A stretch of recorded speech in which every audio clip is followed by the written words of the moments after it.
na upin pinchanya nga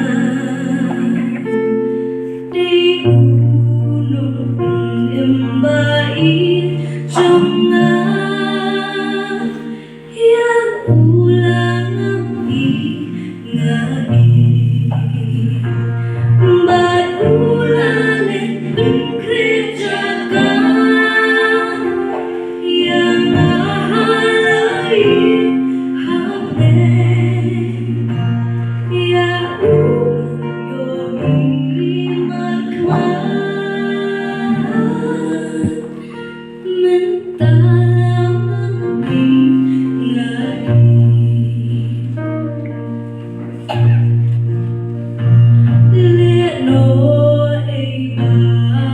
super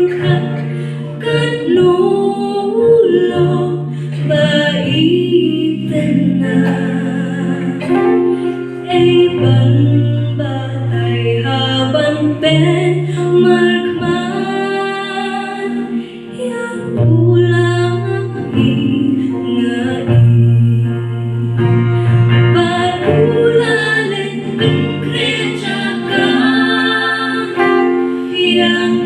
halai hapden ya yo iman mentang ngai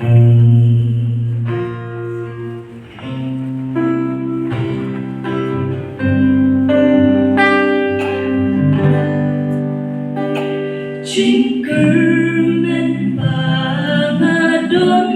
mentang kabentarna lenti jonga bawon sabdang yang hantang langam yoiru mentang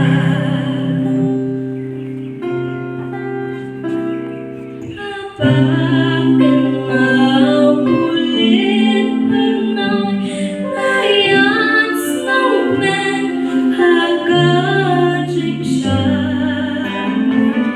nga imban lekamon udran ya ulang ngai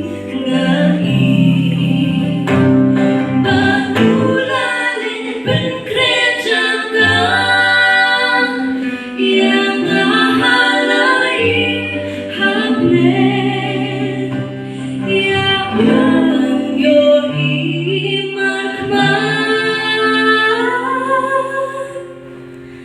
mentang